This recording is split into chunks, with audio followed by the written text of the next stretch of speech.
বেরিয়েছিলাম ঘুরতে।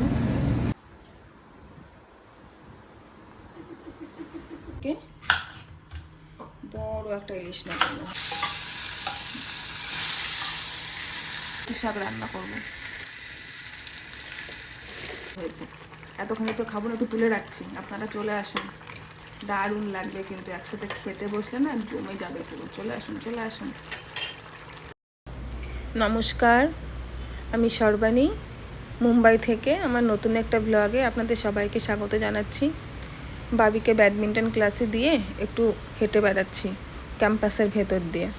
ক্যাম্পাসের ভেতরটা এত সুন্দর পরিষ্কার, আর বাইরের ওয়েদারটাও ছিল আজকে একটু ভেজা ভেজা, বৃষ্টি হয়েছিল তো, আর ঠান্ডা, বেশ ভালো লাগছিল।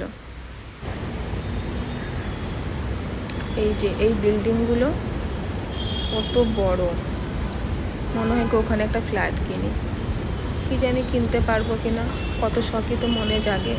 আর এটা হচ্ছে সিউড স্টেশন। আমরা যদি মুম্বাই যাই, আমরা তো নবী মুম্বাইতে থাকি, মুম্বাই যাওয়ার জন্য আমাদের এখানে এসে এখান থেকে ট্রেন ধরতে হয় মুম্বাইয়ের। আর এর ভেতরেই হচ্ছে নেক্সাস মলটা, যেটা এর ভেতরেই। কি কিউট না কুকুরটা, তখন থেকে দুষ্টুমি করছে।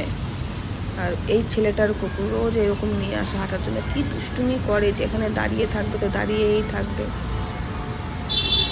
রাত 11টা বাজে, এখন পিৎজার দোকানে বসে আছি। আমরা একটু বেরিয়েছিলাম ঘুরতে, তারপরে বাবি ফোন করেছে, ফোন করে বলছে মা পিৎজা নিয়ে আসো। এখন এই যে পিৎজা ওইখানে বানানো চলছে, বসে আছি। লোক এই রাস্তাঘাটে আজকে লোকগুলো খুব কম লোক পাশে দাঁড়িয়ে রয়েছে, বাড়ির বাবাও পাশে দাঁড়িয়ে রয়েছে গাড়ি নিয়ে, আর আমি বসে আছি অর্ডার। 11টা বাজে, ঘুম পেয়ে গেছে আমার, কী করবো, মেয়েকে রেখে এসেছি, কোথাও গেছিলাম একটা দরকারে, তাই জন্য বলেছে তাহলে নিয়ে যেতে হবে। কি ঘুম পাচ্ছে, ভীষণ ঘুম পেয়ে যাচ্ছে। আর তারপরে গাড়ির মধ্যে আবার দেখছি 2-1 ফোঁটা বৃষ্টিও হচ্ছে। ওইখানে বানানো চলছে, অর্ডার দিয়েছি, পিৎজা দিয়েছি আর একটা কোকা-কোলা দিয়েছি, নিয়ে যাবো, নিয়ে যাওয়ার পরে ওরা খাবে, বাবি খাবে। আবার বিড়ালটার কি জ্বর এসছে, খুব জ্বর এসছে, ভ্যাকসিন দেওয়া হয়েছে গতকালকে, আর ওই জন্য খুব জ্বর এসছে। অপেক্ষা করছি কতক্ষণে আসে। কেউ নেই, 2টো কাস্টমার বসে আছে আর আমি বসে আছি। অন্যান্য সময় আসলে কত ভিড় থাকে, রাস্তাঘাটেও কেউ নেই, দু একটা গাড়ি চলছে। আর ওই সামনে একটা জিম আছে, ওইখানে একটা জিম আছে, আলো দেখা যাচ্ছে, সবাই ওখানে জিম করছে, ছেলেরা মেয়েরা সব একসাথে ওয়ার্কআউট করছে।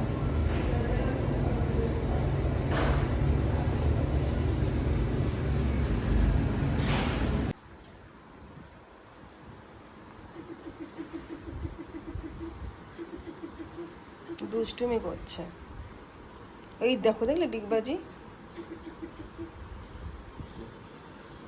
কি রে, দুষ্টু করছিস? হুম,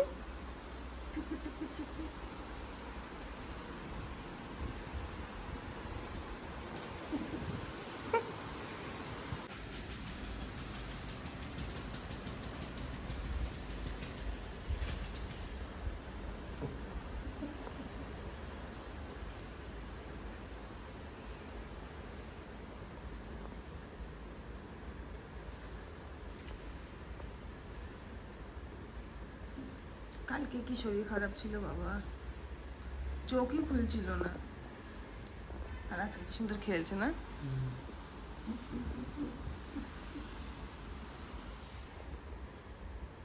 ওদিকে যায় না, চলে এসো, এদিকে চলে এসো।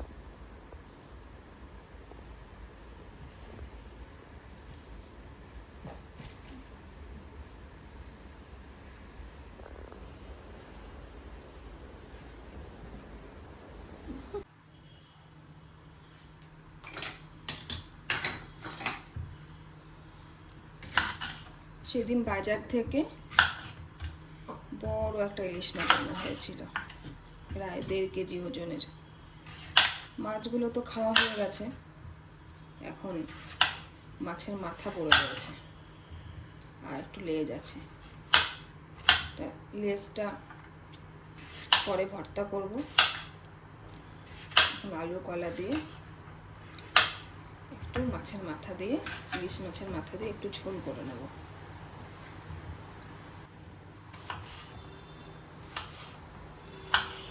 একটাই কাঁচকলা ছিল, সেদিন বাজারে গিয়ে 2টো কাঁচকলা নিয়ে এসেছিলাম। 2টো কাঁচকলার দাম নিয়েছিল 30 টাকা।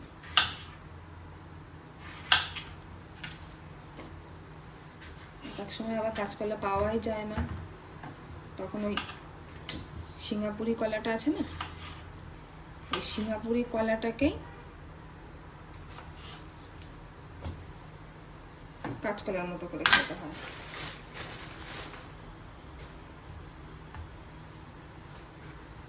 ধুয়েই রাখা ছিল, লঙ্কার খোসা লেগে গেছে একটু।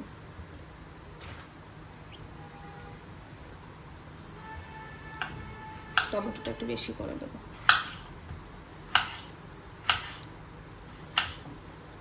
অনেকেই বলবে যে কাঁচকলার মধ্যে টমেটো, আসলে আমার রেসিপি, আমি এরকম করেই করি। আপনাদের যেমন ভালো লাগবে আপনারা তেমন করে করবেন। কড়াই গরম বসিয়ে দিয়েছি, এবার ইলিশ মাছের মাথাটা ভাজতে দিয়ে দিই। অল্প তেলে রান্না করব, বেশি তেল খাওয়া তো ভালো না, অল্প তেলে একদম রান্না করব। তেলটা গরম হয়ে যাক, গরম হতে হতে এর মধ্যে একটু হলুদ দিয়ে দিই, হলুদ বলছি, লবণ দিয়ে দিই, আর একটু হলুদ দিয়ে দিই, অল্পই দেবো হলুদ, বেশি দেবো না। ব্যাস, এই হয়ে গেল।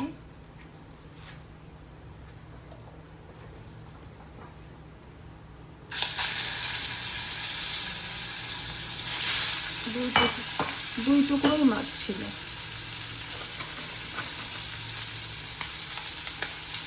ওপর দিয়ে লবণ ছিটিয়ে দিই, আর তার ওপর দিয়ে হলুদ দিয়ে দিই। মাছটা ভাজা হোক, তখন আমি আলু কেটে নেবো। পাশাপাশি উল্টে দিই।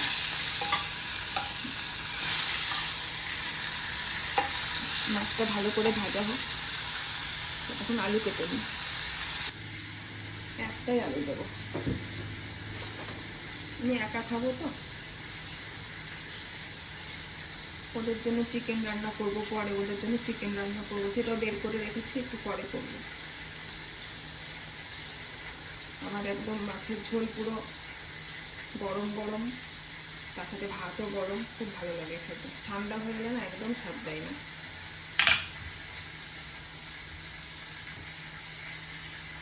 ধুয়ে নিয়ে আসলাম, পাতলা পাতলা করে কেটে দেবো যাতে তাড়াতাড়ি গলে যায়।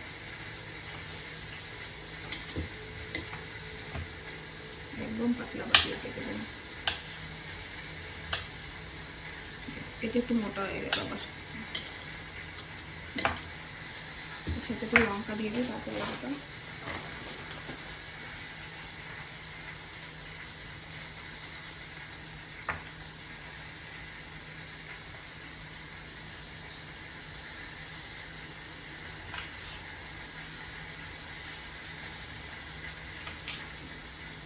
দুটো কেটে দিয়ে দুটো এমনি দিয়ে রাখি, যদি বেশি ঝাল হয়ে যায়।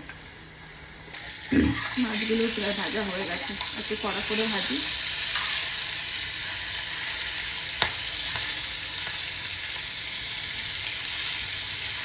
এখানে ইলিশ মাছের দাম যখনই কিনতে যাও 3000 টাকা দাম, কিন্তু 3000 টাকা দাম হলেও ইলিশ মাছের কিন্তু খুব স্বাদ।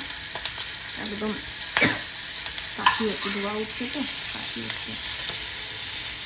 একদম আমাদের বাংলাদেশের যে মাছের স্বাদ পাই আমরা, সেই স্বাদ পুরো। একটা মাছ তুলে রাখি, একটা মাছ দিয়ে পরে কচু শাক রান্না করবো। একটু জিরে ফোড়ন দিয়ে দিচ্ছি, আর মাছ সবজিগুলো দিয়ে দিচ্ছি সব। হলুদ দিয়ে দেবো, আর একটু বারবার লবণ দেওয়ার জায়গায় হলুদ বলি, একটু হলুদ দিয়ে দিলাম। লবণ দিয়ে দিয়েছি, একটু হলুদ দিয়ে দিলাম। এবার এদিক ওদিক করে একটু গরম জল দিয়ে দেবো, গরম জল।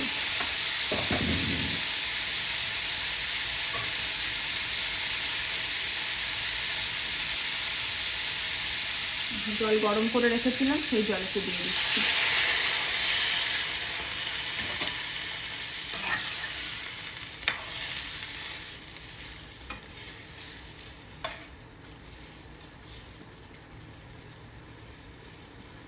তরকারিটা গরম হতে হতে আমি মাইক্রোওয়েভে ভাতটা গরম করে নিই। কালকে রাতে ভাত করেছিলাম, সেই ভাত ফ্রিজে রেখে দিয়েছিলাম, এইটুকু ভাত গরম করে নেব।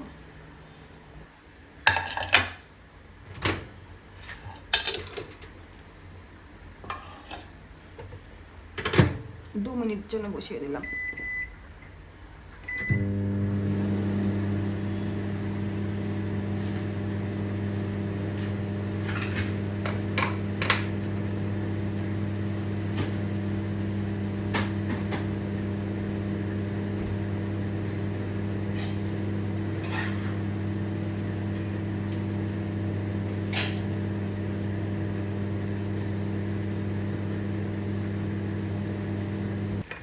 মাছের ঝোল ফুটে গেছে, দেখি আলুটা সেদ্ধ হয়েছে কিনা।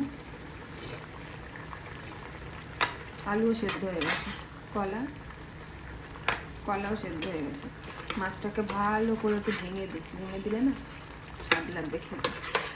ইলিশ মাছ তো ঝোলটা একটু কমিয়ে নেবো। আমি একটু ঝোলঝোলই খাবো, অত বেশি ঝোল কমাবো না, সামান্যই কমাবো।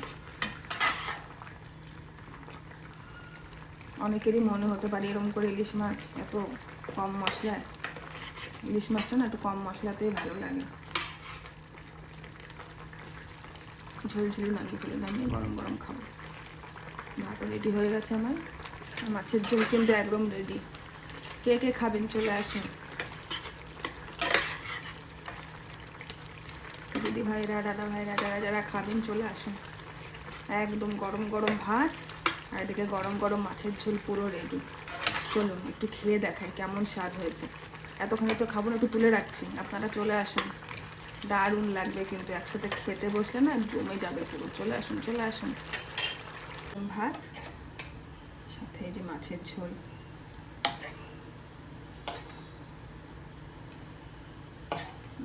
দারুণ গন্ধও বেরিয়েছে, কি সুন্দর। লঙ্কা নিয়ে নেবো সাথে, অনেকখানি ঝোল নেবো, অনেকখানি ঝোল। আরে কত লঙ্কা পড়ে গেল রে, বেশি ঝোল দিয়ে খাবো, একদম ঝোল ঝোল করে। একটু থাক।